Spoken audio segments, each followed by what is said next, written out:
two things we have to cover today. The first thing is Cybertruck's production, and the next is about China's growth. Okay, let's get down to it. Okay, for people who are unaware, which I think not is basically none of you, okay? But everyone basically already knew about the Cybertruck. They've been teasing the Cybertruck for about 4 years. When the first prototype actually came out, I believe that it was in 2019. And then in 2020, they talked about it a little bit. We were actually set to release it in the late 2020 or early 2021. Clearly, that got delayed. And then finally, during this weekend, we're going to be getting the first Cybertruck production. It's going to be releasing from Austin, Texas, I believe. And it's quite crazy because the thing is that how the whole entire, well, not just EV actually, just vehicles in general, especially in America, trucks actually take up a huge percentage of the population. Okay, so for Cybertruck to actually be coming out, it's actually quite a huge thing. Okay, because if you're thinking cars are going to be taking a big part of the road, trucks are actually a lot more, which is why Ford coming out with their F-150s. They actually came out at quite a nice time. That was, I believe, early last year or late 2021. I can't remember which. I think F-150s, when they actually came out, it was a huge thing. I think that was in Michigan, if I remember correctly. And then F-150 basically was like selling like hotcakes because everybody wanted an electric, an EV version of a truck. It actually helps a lot. They want to ensure that they can save on fuel costs, things like that, especially for trucks, okay? Because chances are you're not just driving a truck for fun. You are driving it for businesses as well. You're driving it for logistics as well. You're driving it in general to save costs. So to have an EV version of it is going to be very, very good. Okay, so now what we're actually kind of worried about what Tesla is going to be doing is because even Elon Musk himself did talk about it, which is that production at the start of it is not going to be as high as what we all expect. Because the production level for the Cybertruck at the moment, I believe that the first half of the year, which is almost basically till 2024, we are going to be actually seeing how the Cybertruck is going to be performing on the road as well. And only then they can actually ramp up the production. Right now, the amount of stock they actually have for Cybertruck is not going to be a lot coming out from Austin, Texas. I believe that was what was actually talked about by Elon Musk as well. So I think that this is going to be quite a big game changer, okay? A lot of people were expecting the Cybertruck to be the main revenue contributor for Tesla when they first came out with the prototype in 2019. And then in 2020 and 2021, a lot of people were saying the moment Cybertruck come out, it's going to be a home run. Tesla is going to go to the moon. And right now, Tesla is basically trying to get back to at least halfway of where they were in their all-time highs. Right now, Tesla is doing relatively well, I would imagine. Well, they're actually relatively close to their all-time high. Honestly, I'm not gonna lie. They're about like 20% away or 15% away. They are relatively close to their all-time high, and I think the Cybertruck news definitely helped with it. The in the pre-market is up by about 2% as it is. So I do see that this is going to be helping Tesla prop up Tesla's share price a little bit. For the next week or so, especially when more news about the Cybertruck comes out, more good news about the Cybertruck actually comes out. I think that's going to be helping Tesla a little bit more. Okay, now, second thing that I want to talk about, which is China's growth. I think this is quite concerning, okay, because I talked about it, about the deflation situation that might be happening in China in my video, I think like 2 weeks ago, something along those lines.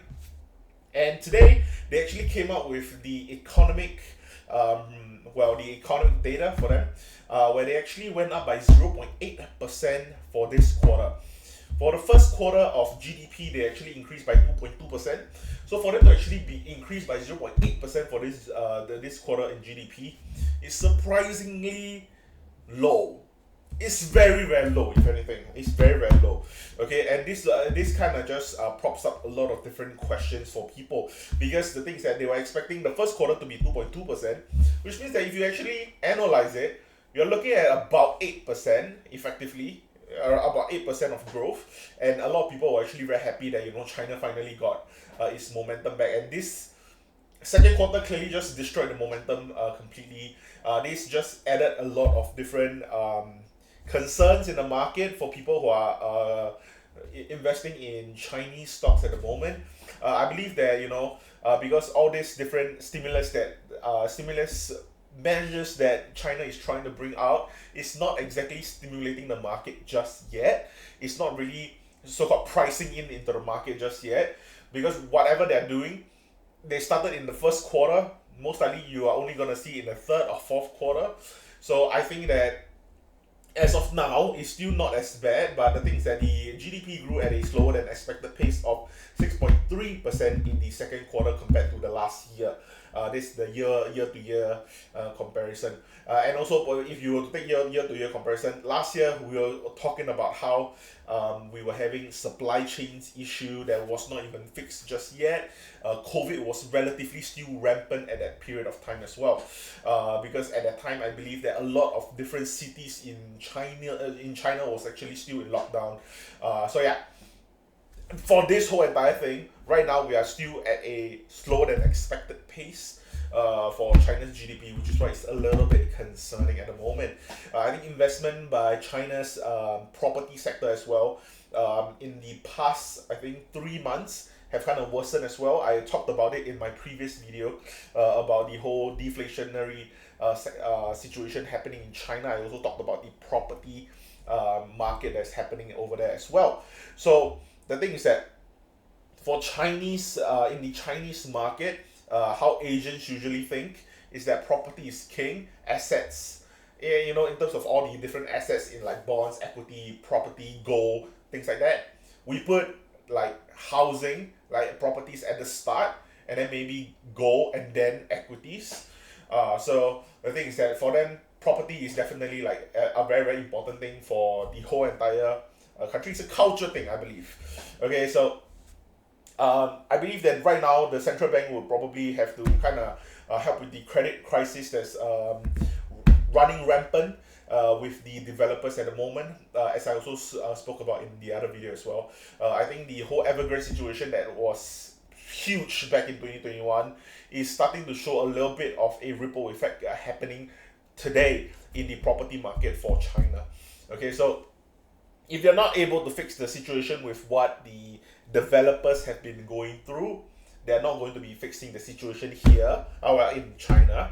Once the situation in China, in terms of the developers having to be fixed, then the people who are staying in China would also be able to solve the property crisis, and then you can kind of grow again, that sort of thing. Yeah. So I think right now, concerning, okay, honestly, Janet Yellen is currently in China, I believe. I don't think there's going to be that much of a big issue happening with that whole entire visit. I don't think it's the same extent of how, like, you know, like how when Nancy Pelosi visited Taiwan. But that's going to be quite interesting, I guess. I mean, like, a lot of people are still looking into it because they are. I believe that Janet Yellen already came back to America, and then she's going to be interviewed about her whole entire trip as well. I don't know. So quite interested to see what's going to be happening as well. Yeah, but basically that's the two things that I'm going to be looking forward in the first half of this week. And then yeah, I'll be talking about rate cuts actually.